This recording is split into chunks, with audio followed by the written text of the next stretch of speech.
Ladies and gentlemen, this is Custer's last stand. This is the lobber versus the liver.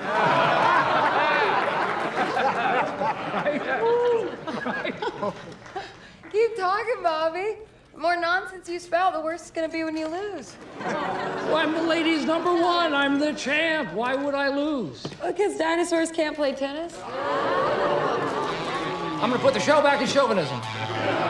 Can you talk about what you guys wanted to do when you were approached to do this story? Well, you know, one thing was we started this in 2015, which was a very different time that we were living in. And, you know, we thought that this was going to be a celebration of women's empowerment and that we would be celebrating, like, maybe the first female president of our country. We knew the story of the Battle of the Sexes, but the story we didn't know was Billie Jean's personal story, which was we thought an essential part of the whole picture, and Bobby Riggs' personal story, but particularly Billie Jean's. And we wanted to give that sort of intimate view of our characters and the story. And Jonathan, obviously Billie Jean was very involved in this project in terms of actually even getting it going on that level. Can you talk about working with her and her comfort level in the aspects of her personal life that was going on at the time this was all going on in her marriage?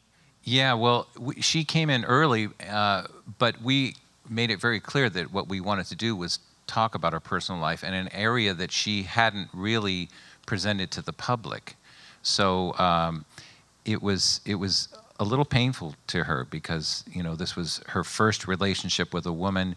She was married, and, you know, we brought in Emma, and she worked with Emma, which was incredible. But one of the things we discovered is that, you know, Billie Jean at 73 is this fully realized, you know, American icon, and we're telling a story of a 29-year-old Billie Jean in a very difficult period. So at a certain point, after connecting with her, we had to kind of step away and focus on the 29-year-old version of Billie Jean and what she was going through. I think there is a lot of, you know, growth and change happening, but I think we'll always need to be facing these issues and you know, never kind of getting comfortable with that we've solved anything, because I think it's just an ongoing battle. This was such an incredible opportunity for an actress, and the way that Emma, you know, really took this on in you know, a very deep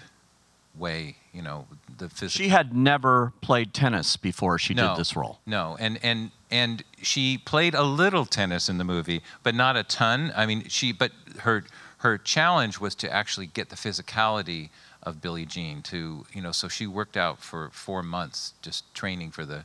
Both actors actually worked for 4 months, and Steve does play tennis, so he got to train with Bobby Riggs, his coach, who's depicted in the film.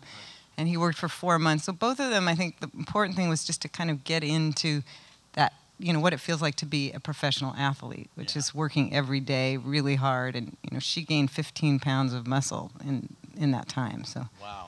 And what I love, too, is the way in the film you've mixed real footage. I mean, Howard Cosell has a big supporting role in this movie with an actress that's now. And it's seamlessly done to the point like I'm going like, what's going on here?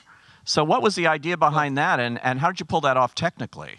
Well, that was exciting to us, the fact that we had this original broadcast that we could dig into and weave into our story. So yeah, we wrote this kind of impassioned letter to Howard's daughters, asking if we could actually use his voice and image, and so we put his commentary over our match, and what's amazing is to see the kind of institutional chauvinism in his, you know, commentary. We felt like it added so much realism to the whole thing, and, you know, just for us it was shocking to see that somebody like Howard Cosell still could say things like she's walking more like a male than a female, you know.